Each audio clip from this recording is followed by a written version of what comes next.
I'm just saying, calling shotgun is a storied tradition that goes all the way back to the ancient Egyptians, and when you disrespect that, you disrespect Horus, Set, Osiris, Sobex, all those guys. Enough, D-1589. Hank, raise the soundproof divider, for the love of God. Well, none of these jerks back here are gonna talk to me. Guys, look, I know I'm pretty much a legend among D-class and all, but you can talk around me. I put my pants on both legs at a time, just like all of you do. Note, D-1589 has a reputation among other D-class as a jinx due to often being the only D-class to return from any experiment he is involved in. Because of this, the other D-class refuse to interact with him in any way. He has attempted a variety of methods to remedy this situation. Hey, you D-9774, are you tired? 'Cause you've been an angel who fell from heaven. Wait, forget I said that. Hey, D-9774, did it hurt? You know, when you were running through my mind all day? Really? Nothing? What is going on? Y'all can't still be in awe of me, can you? Not after the farting incident, and by the way, it totally wasn't me. Though if it had been me, which it wasn't, it's a medical condition, not my fault. Come on, Goose, talk to me. Wait. Oh, I see what's going on here. This is the quiet game, isn't it? Oh, it's on now. I'm a world champion at the quiet game. Ready? 1, 2, 3, go.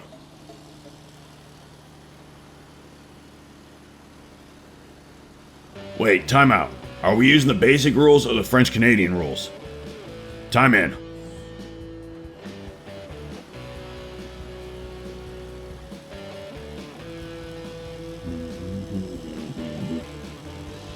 This is boring. I'm going to the other team.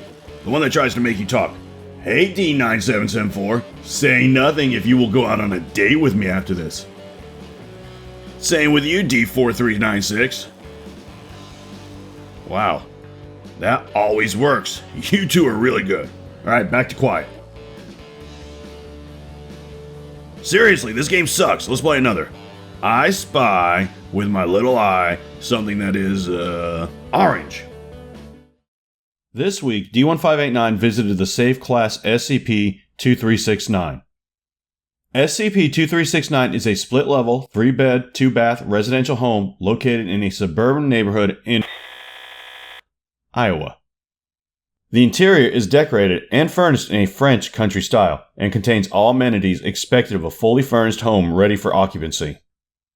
Investigation has been unable to determine when SCP-2369 was constructed and by whom it was built. Neighbors living adjacent to the property were unable to recall any information regarding its construction when questioned, and city records regarding the residence were found to be missing or corrupt. When at least 2 living human subjects are present inside SCP-2369 and both the front and back doors are closed, SCP-2369 will emit a blinding flash of light from within, and all subjects will disappear without a trace. Furthermore, the interior of SCP-2369 will reset to its initial state, and all removed or damaged furnishings will be restored. Any extraneous objects or furnishings introduced into SCP-2369 will likewise be missing. SCP-2369 will only activate when at least 1 male and 1 female subject are present. Experimentation utilizing Class D personnel fitted with GPS tracking devices has not been successful. Upon arrival, D-1589 and D-9774 entered SCP-2369 and both doors were closed. A flash of light occurred and both subjects vanished. At this time, use of the reserve subjects was deemed unnecessary. 87 minutes later, another blinding flash occurred and D-1589 reappeared with an oversized pink dress covering his jumpsuit. D-9774 did not reappear and is considered lost. A handwritten note was discovered on the table inside SCP-2369. Hear me out here, Doc. I have a brilliant idea. Biff, plushie dolls. I'll be the teddy bear of the 21st century, and you, my friend, can get in on the ground floor with only a $50,000 investment. They'll look just like me, you know, ruggedly handsome, and we can make it so that if you bop them on the belly, it says one of my famous catchphrases like, "Bop, I don't even eat people anymore," or "Bop, hear me out, it totally was not my fault," or "Bop, dough will make billions." Please tell us what happened after you disappeared, D-1589. Billions, I say. Oh, well, okay, whatever. At first, I didn't even notice anything happen. Me and D9 whatever, we went in, closed the door, and nothing changed. I thought it was broken. Oh, and by the way, Doc, she was not very professional. That lady was all over me the moment the door closed. I was like, look, I know I'm irresistible, but we're here to do a job, and the B in BIF stands for business. But she wouldn't stop crying until I agreed to go on a date with her. Heck, she even proposed to me. But, you know, I'm a lone wolf. Focus, D-1589. Okay. So, the place needs to be aired out because the lady farted. Totally the lady. I go to open a window. I pull back the shades, and there's this eye looking at me. I had to double check. I hadn't gotten the TV and the window mixed up again, but no, it was an eye, and it was freaking huge. Like this big. I hear this loud squeal, and the roof comes off the place. And not in the good party way. In the bad, some giant kid just opened the roof up kind of way. She grabs us, and the next thing I know, she's taking us to Mommy, who, by the way, was totally my type. Or would have been if she wasn't just a bit too tall for me, like 200 feet. She somehow resists my animal charisma and tells us we better play nice with the little brat or else. Muttering something about, I don't know, defective toys. D-1589 is most likely referring to an incident in which two individuals, later identified as Mr. James and Mrs. Valerie, a couple with extensive criminal records involving armed robbery and murder, forced entry into SCP-2369 in a burglary attempt. Having been identified as armed and highly dangerous fugitives, on-site security personnel were ordered to not intervene and await backup from a tactical response team from site. As a result, SCP-2369 was activated. Approximately 4 hours later, another flash of light was detected from within SCP-2369. On-site personnel investigated and discovered the presence of Mr. and Mrs., along with the tools they had used to force entry into SCP-2369, various personal belongings, and 2 disassembled handguns. Mrs. was discovered in an incoherent and manic state near the back door and required tranquilizers to subdue. Mr. was discovered comatose but still alive in the living room with a length of unidentified plastic wrapped around his neck. Upon removal of the plastic by responding medical personnel, Mr. head detached from his body and all life signs ceased.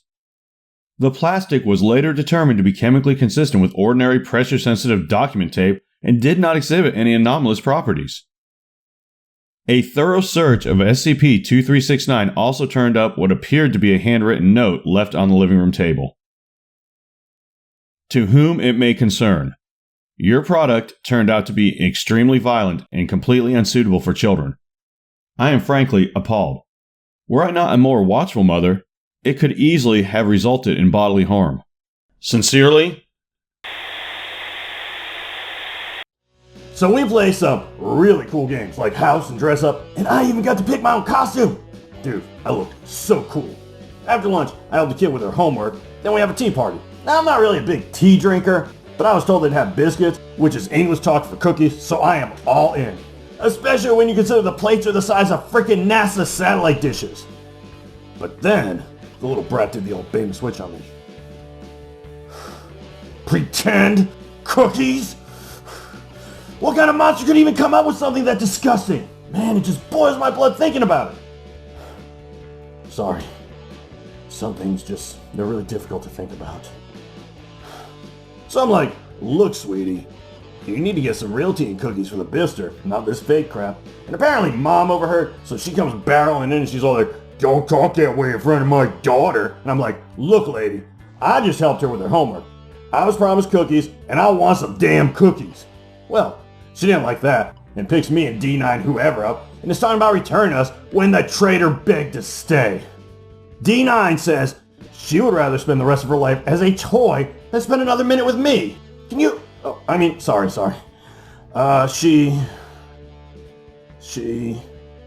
She bonded. Yeah, that's it. She bonded with the Pinky Promise breaking brat and wanted to stay, but she said she hated to leave me, like it was the hardest decision of her life. That's when Mom sends me back. So, how about that investment? $50K for 10 or 1% of my company. We'll be like the Beanie Babies of the 2020s. D-1589 was recovered with the following handwritten note. To whom it may concern, your product was boorish, stupid, and incredibly annoying. It was extremely vulgar and unable to help my daughter with her basic arithmetic homework as stated in your ad. At dinner time, it ate more than I did. I do not even know how that is possible. I am requesting an immediate and full refund. Sincerely, handwriting experts have determined this note is a match with the previous recovered note. Sir, may I come in? Yes, of course, Dr. Newbie. My door is always open. Now what can I do for you? Sir, I'm puzzled by the recent assignments for D-1589. He is a unique asset to the Foundation, and it seems unwise to use him in experiments where he could become unrecoverable. I see. Tell me, Dr. Newbie, what is the first letter in D-1589's designation? Sir, I understand he's D-class, but nothing. D-1589 is not vital to Foundation interests. If you'll excuse my frankness, when he is lost, the Foundation will continue as it always has, just as it would if something were to happen to you. As unfortunate as that would be, D-1589 will continue to participate in any experiment I see fit to assign him to. Is that clear? Yes, sir. Good. Close the door on your way out. Pop! Give me some cookies, bitch! Thank you for your attention. If you have any comments or questions about the events of this encounter, please leave them below. Conversely, if you have an SCP experiment you would like to see D-1589 participate in, that can also be left below. Do not forget to employ the SCP Foundation's new like-dislike function on this log. And if you have not done so already, please consider subscribing to this content for easy access.